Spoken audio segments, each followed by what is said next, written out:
So I have just finished watching an amazing movie called Substance starring Demi Moore, which talks about the challenges of people in the media growing old and losing their appeal and what lengths they're prepared to go to keep their youth. And in this video we're going to talk about Demi Moore specifically and how it's poignant that she's chosen to pick this role.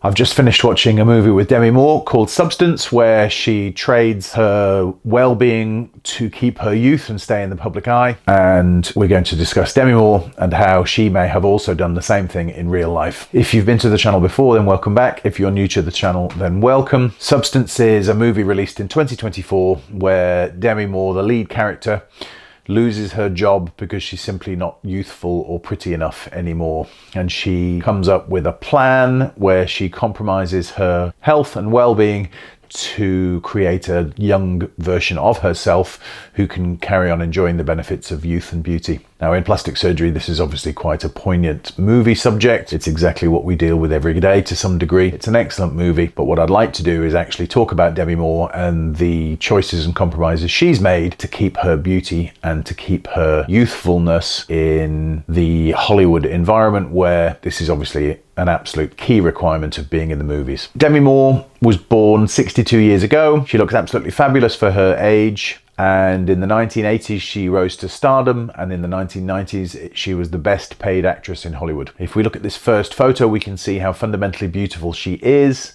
She has excellent symmetry, which is a key definition of beauty in the eyes of the layperson, even if they don't realize. But she also has virtually perfect features. Interestingly, even in this very first photo taken in her 20s, she has what for the time was very normal, namely slim lips, and in her specific case, very slightly heavy-set brows. In this next photo taken some 8 or 9 years later, you can see that similarly to the last photo, she's retained all her beauty while looking ever so slightly older. It's interesting to note how curvy and voluptuous she is in this particular photo, and this is relevant to what we're going to discuss later.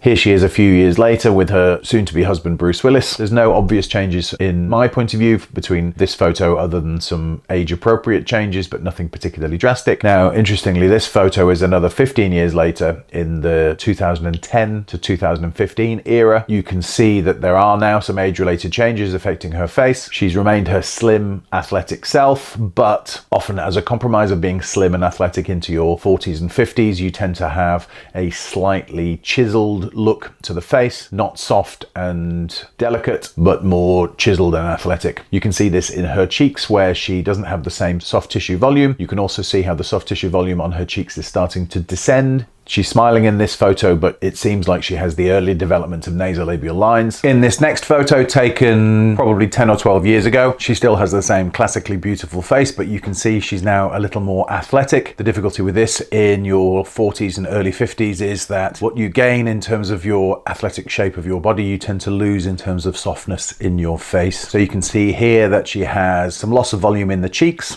The cheeks are also descending a little, giving her some nasolabial lines which people can cheat away when they give a big smile. Her brows are a little descended, which again is a pretty standard thing to see at the age of even late 30s or early 40s. Many patients around this age would consider doing some kind of brow lifting surgery. It's hard to say for sure, but I wouldn't be surprised if she's had a little bit of this done. As compared to the last photo, we saw the brows are a little bit higher and a little bit more dynamic, but of course it's hard to correct for the expression they're making on any particular photo. It's quite interesting to notice she still has very slim lips, even though lip filler was a thing around this time. The other thing that I note, which I think is probably a giveaway, is her earlobe that you can see is a little bit lower and a little bit less attached to the side of the face. This looks very much to me like a post-facelift change. Of course, it could just be heavy earrings, but at this age, late 40s, early 50s, it would be extremely surprising if somebody looked as good as this without at least one facelift. And my suspicion is that she's had one since between this photo and the last one that we saw. Nonetheless, she still looks absolutely fabulous, and I don't think anyone would describe any of her plastic surgery as not appropriate or not in keeping with her look. In this next photo, photo, I think we can start to see some changes. This is taken only 6 years ago, and what I see in this photo is her cheeks are a little stiffer with a little bit more volume. I wonder if she's had some fat transfer or some volumization in this area. She certainly had quite a full face of Botox. You can see the shiny, slightly inanimate look across her whole face. Even though she's on the red carpet and smiling, there seems to be very little movement in the majority of her facial tissues. I think it's also interesting to note that her skin quality, if you look carefully, is noticeably worse than it was in the last few photos. Sadly, if you live in Hollywood or somewhere hot like California and you don't put factor 50 on every single day, then your skin will thin. Even with these precautions, you might find that your skin will age and become thinner, and this unfortunately is one of the hardest things for us plastic surgeons to treat or to reverse. So we say to everybody, use factor 50, especially if you live in a warm country and you're fair-skinned, even in your 20s or 30s. One other thing I think I can see in this photo is that there is some stringing of the platysma muscle. Now, this is usually an age-related thing, but in my experience, it's something that can be brought on or exacerbated by a facelift. The platysma is thin as we get older. A good idea is to exercise quite intensively, and this will help make the platysma a little stronger, but invariably for slim athletic people in their 50s, then the neck starts to become a little stringy. When you have a facelift, we tighten the platysma in 2 directions, and this can make the platysma stringier still, and this is a real giveaway when you see famous people with slim, athletic, defined necks, but stringing of the platysma muscle. This is almost certainly a sign of a facelift. In this next photo, taken only 18 months ago, there are some noticeable changes which I'd like to draw your attention to. Again, she's got a full face of Botox in effect. I think her cheeks are a little stiff, a little inanimate, and again, a little bit volumized, so this might even be a sign of a second facelift, or alternatively, another round of fat transfer volumization. The most obvious difference, I think, is the top lip. This is a classic sign where the top lip is fuller in the central portion and the philtrum is shorter of someone who's had a lip lift.